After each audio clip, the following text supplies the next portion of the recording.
저는 성경을 통독하며 예수님이 성전을 뒤엎으신 사건을 처음 접했을 때 속으로 예수님이 조금 과격한 행동을 했다고 생각했습니다. 평소에 우리가 알고 있는 예수님의 성품과는 조금 다른 행동처럼 보이기 때문입니다.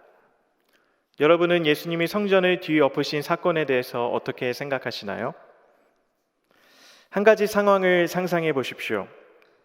한 어머니가 아이를 호되게 혼내고 있습니다. 어머니는 흥분을 해서 얼굴이 벌개져 있습니다. 그리고 아이는 통곡하며 울고 있습니다. 그저 이 상황을 표면적으로만 보고 이해한다면 우리는 자칫 어머니에 대해서 오해할 수 있습니다. 왜 그렇습니까?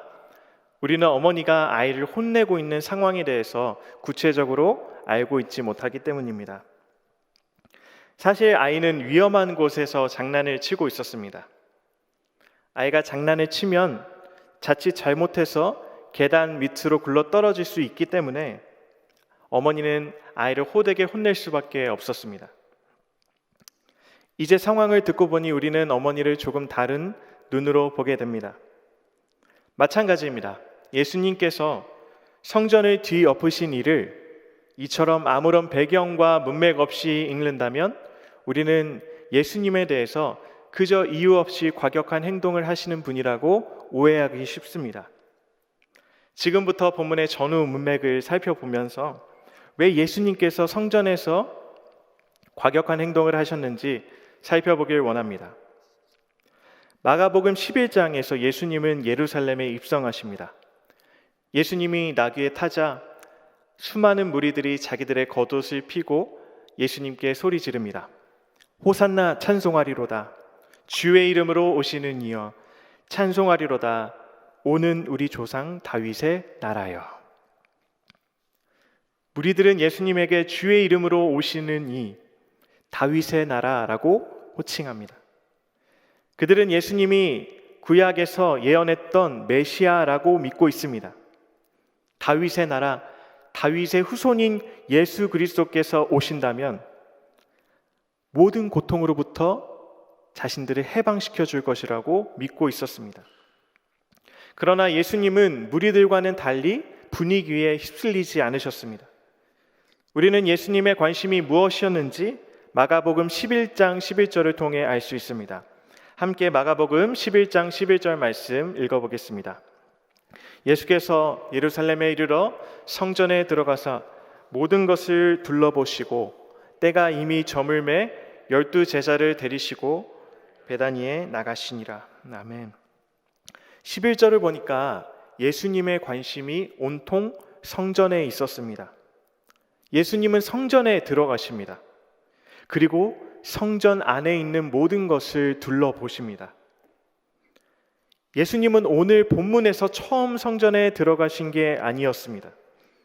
예수님은 예루살렘에 도착하자마자 성전 안의 모든 것을 이미 둘러보셨습니다. 성전 안에서 무슨 일이 일어나는지 보셨습니다. 성전이 제 역할을 하고 있는지 자세하게 살펴보셨습니다. 예수님의 관심은 대중들의 환호에 있지 않았습니다. 그분의 관심은 오히려 너무 당황스러울 정도로 사람에게 익숙했던 성전에 있었습니다. 예수님은 성전이 제 기능을 하고 있는지 확인하십니다. 성전은 이스라엘 백성이 하나님과 만나는 공간이었습니다. 예수님은 우리가 하나님을 잘 만나고 있는지에 관심을 가지십니다. 예수님에게는 자신을 다윗의 후손, 다윗의 메시아라고 알아봐 주는 것보다도 이스라엘 백성들의 성전 기능이 훨씬 더 중요한 문제였습니다. 여러분, 예수님의 관심이 성전에 있는 것처럼 오늘 우리의 관심도 성전에 있어야 합니다. 내가 하나님을 잘 만나고 있는가? 나의 성전 기능은 제대로 작동되고 있는가? 성전의 본질이 살아있는가? 이러한 질문들이 우리 속에 계속해서 살아있어야만 합니다. 오늘 말씀을 통해 비본질적인 것들에 우리가 관심을 끄고 예수님처럼 우리도 성전에 관심을 쏟게 되기를 바랍니다. 예수님은 성전에 관심을 가지고 계셨습니다. 예수님이 성전의 모든 것들을 둘러보셨습니다. 그런데 우리는 성전을 둘러보신 후 예수님의 이상한 행동을 만나게 됩니다. 이튿날 베다니에서 나왔을 때 예수님이 시장하셨습니다. 예수님이 멀리 서 있는 잎사귀 있는 한 무화과 나무를 보시고 혹 그 나무에 무엇이 있을까 하여 가까이 가서 보았지만 잎사귀 외에 아무것도 없었습니다. 예수님이 잎사귀밖에 없는 무화과 나무를 보시자 이렇게 말씀하십니다. 이제부터 영원토록 사람이 내게서 열매를 따먹지 못하리라. 잘 이해가 되지 않습니다. 예수님이 배가 고프셨는데 무화과 나무가 열매 맺지 못하는 모습을 보자 화가 나서 저주하신 것으로밖에 보이지 않습니다. 그러나 예수님은 5,000명이 줄이실 때 그들을 먹이셨던 분 아닙니까? 예수님은 무화과 나무 열매가 없다고 굶주리실 만큼 능력 없는 분이 아니십니다. 그렇다면 예수님은 무화과 나무가 열매 맺는 시기를 모르고 계셨던 걸까요? 마가는 11장 13절에서 이는 무화과의 때가 아님이라 라고 명확하게 말하고 있습니다. 무화과 나무가 열매를 맺을 때가 아니었는데 예수님께서 의도적으로 무화과 나무를 저주하셨다라고 말하고 있는 것입니다. 예수님이 무화과 나무를 저주하신 이유는 예수님이 배고파서 화났기 때문도 아니고 무화과 나무가 열매 맺는 시기를 몰랐기 때문도 아닙니다. 구약에서 무화과 나무는 이스라엘 백성을 비유할 때 많이 쓰였습니다. 잎만 무성한 무화과 나무, 그 무화과 나무는 열매 맺지 못하는 이스라엘의 현실을 여실히 보여줍니다. 예수님이 예루살렘에 도착해서 성전의 모든 것을 둘러보십니다. 예수님이 성전에 들어가서 모든 것을 돌아보시는 순간 예수님은 성전 기능을 완전히 상실해버린 이스라엘의 현실을 보십니다. 종교적 형식과 틀은 있지만 본질과 내용은 죽어버린 상태. 회개가 사라진 채 그저 전통과 권위의식만 가득 찬 성전을 보십니다. 하나님을 뜨겁게 만나야 하는 성전에서는 이미 죽은 예배가 드려지고 있었습니다. 예수님은 성전의 모든 것을 보시는 순간 이들의 현실을 드러내줄 상징적인 행동을 계획하십니다. 잎만 무성한 무화과 나무는 열매 맺지 못하는 이스라엘의 현실을 적나라하게 드러내줍니다. 성전 기능을 완전히 상실해버린 이스라엘을 보여줍니다. 그래서 예수님은 의도적으로 무화과 나무를 저주하십니다. 예수님은 무화과 나무를 통해서 이스라엘 백성들의 현재 영적 상태를 진단하십니다. 그렇다면 오늘 말씀을 통해 열매 맺지 못하는 이스라엘, 성전 기능을 완전히 상실해버린 이스라엘에게 예수님이 어떤 해결책을 주시는지 살펴보길 원합니다. 15절에 보면 예수님께서 이제 성전에 들어가십니다. 예수님은 매매하는 자들을 내쫓으시고 돈 바꾸는 자들의 상, 비둘기 파는 자들의 의자를 엎으십니다. 예수님은 성전 안에서 판매하는 자, 구매하는 자 상관없이 그들을 다 내어 쫓으십니다. 그리고 의미심장한 말씀을 하십니다. 내 집은 만민이 기도하는 집이라 칭함을 받아야 하는데 너희들은 강도의 소굴을 만들었구나.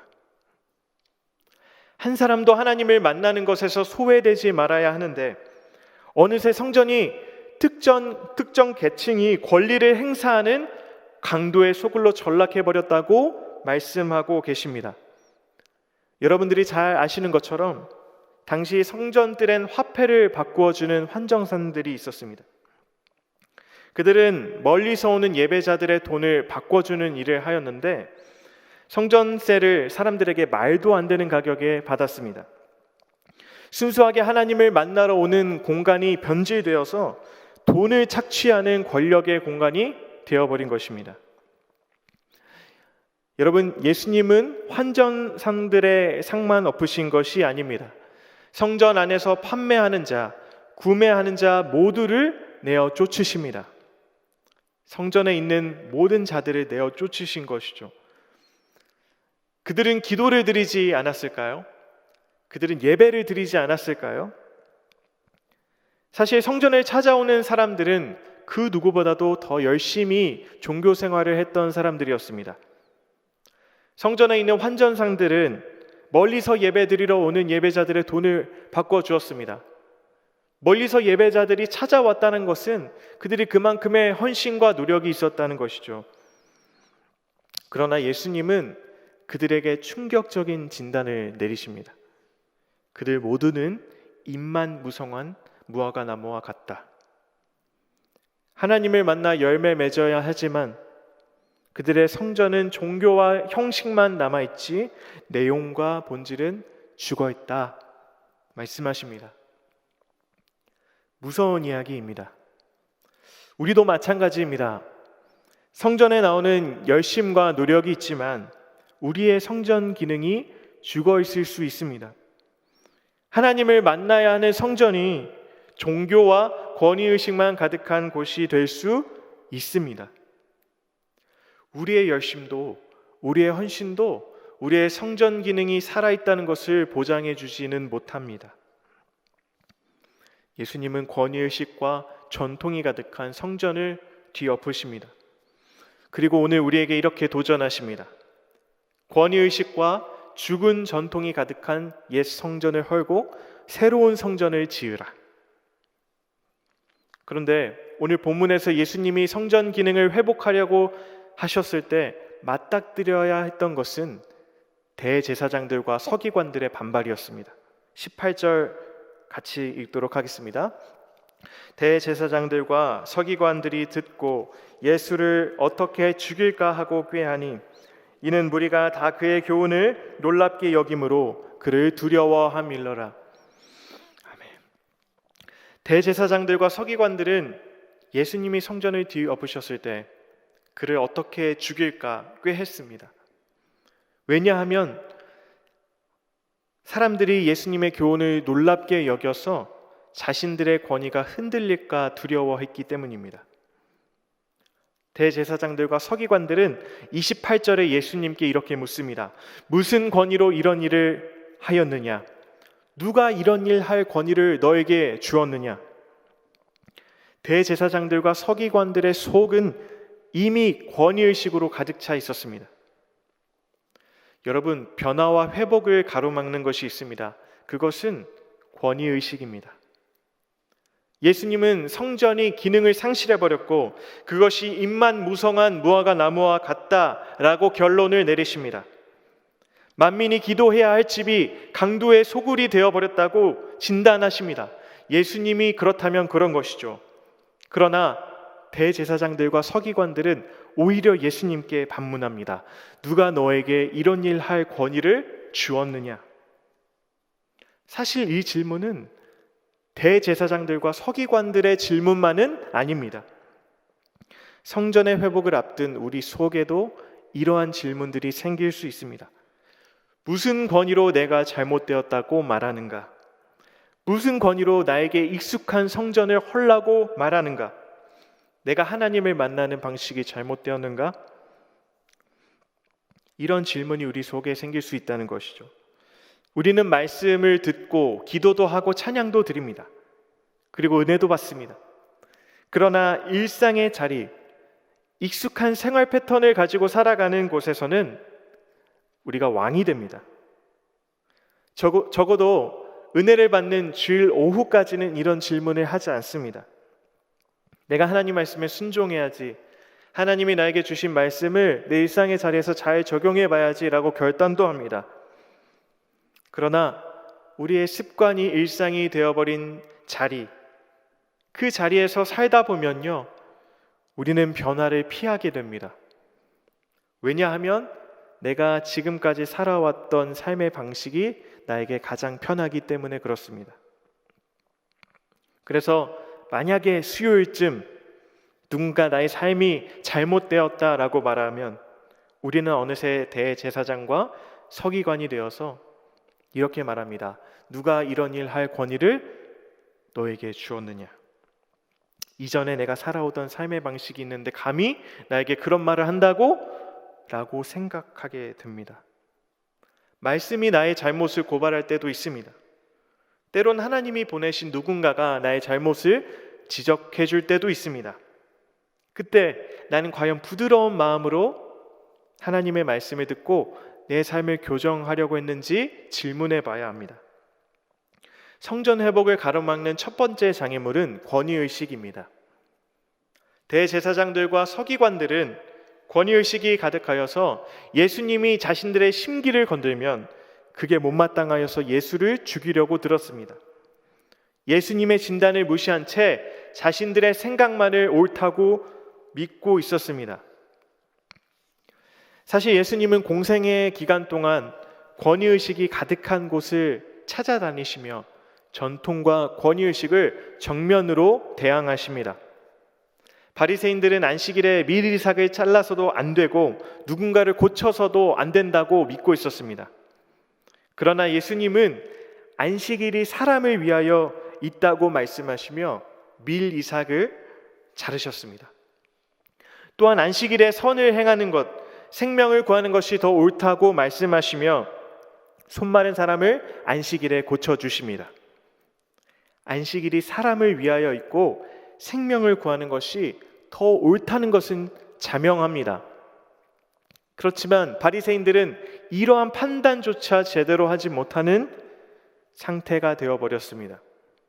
왜 그럴까요? 어떻게 하다가 바리새인들은 이렇게 굳어진 것일까요? 예수님께서 그에 대한 대답을 이미 하셨습니다. 마가복음 7장 15절 16절 말씀입니다. 함께 읽겠습니다. 무엇이든지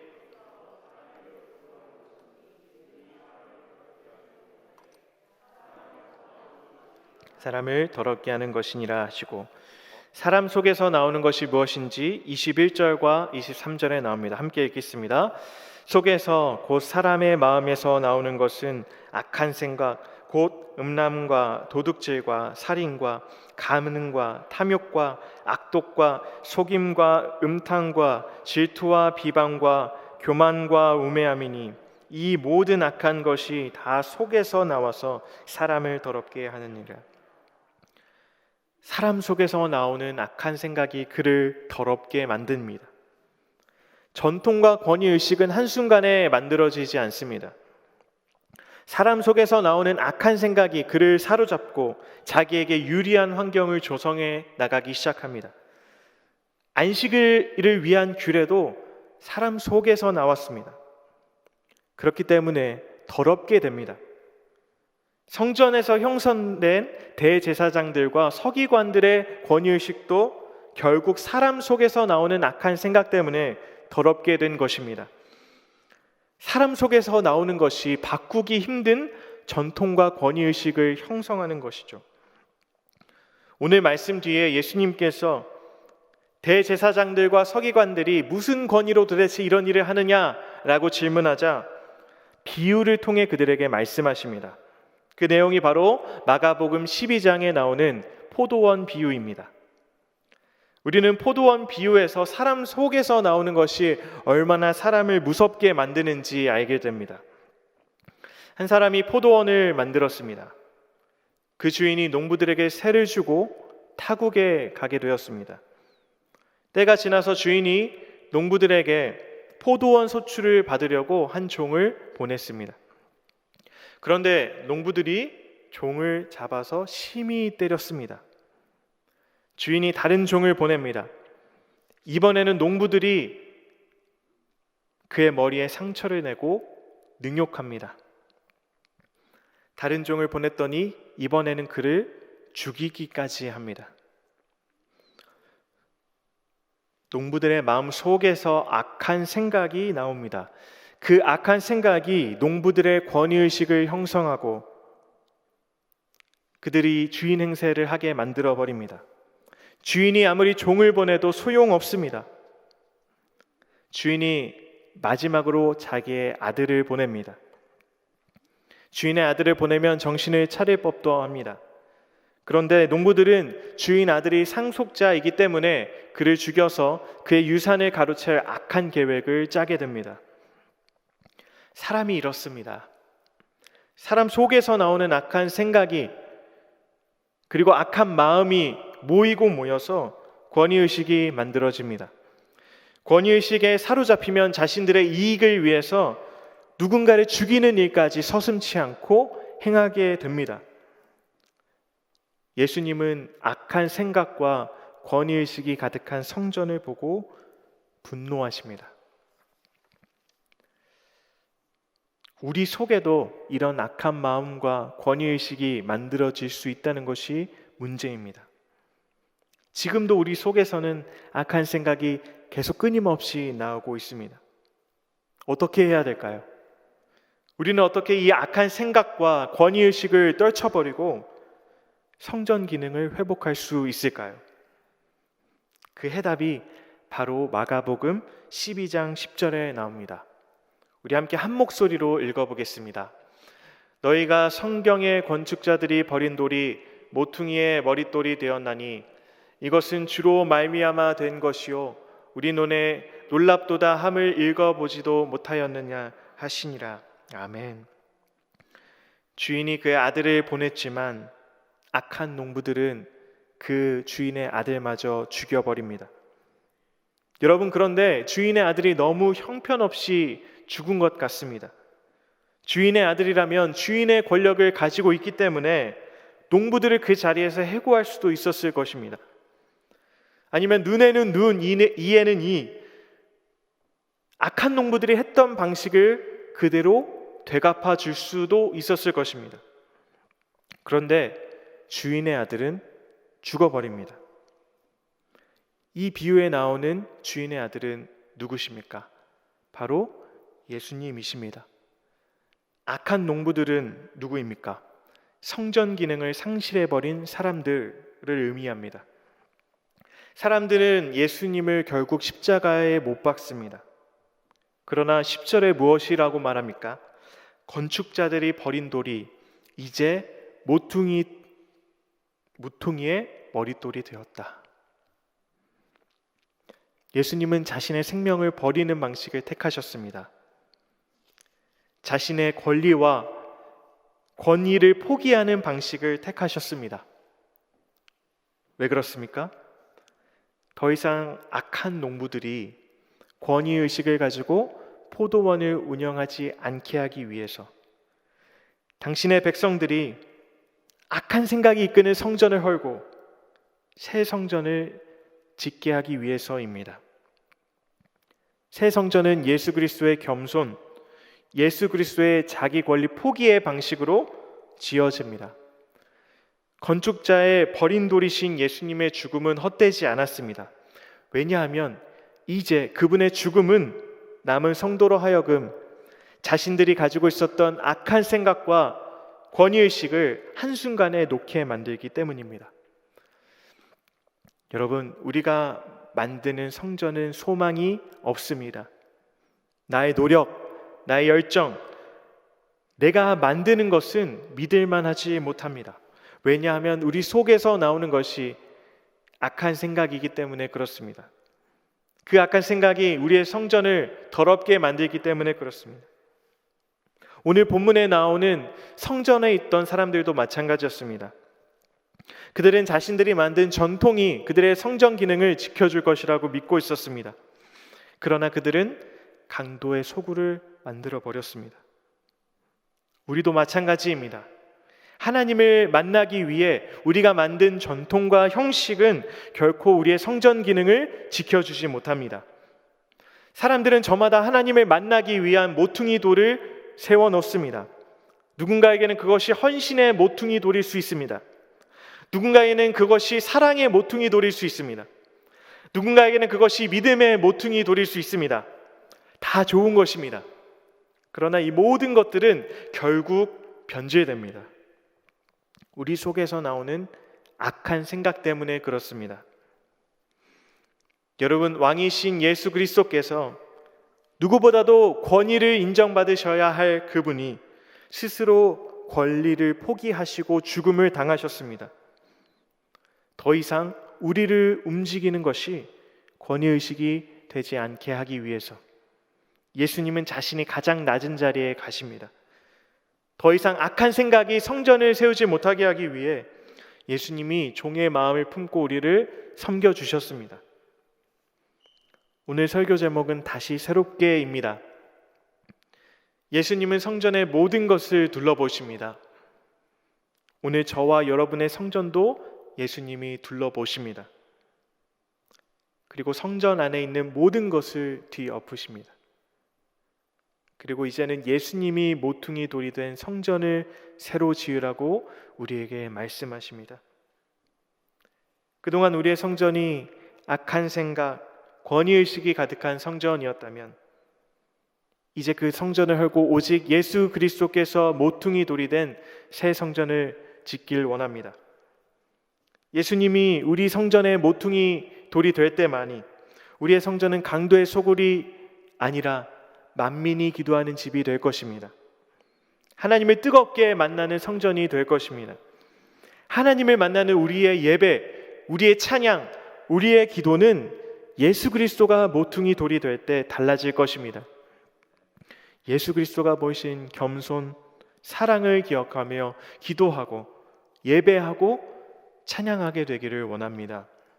다시 새롭게 예수 그리스도만을 우리 성전의 모퉁이 돌로 삼고 그분으로 인해 새롭게 지어져가는 새 성전이 되기를 주의 이름으로 축복합니다.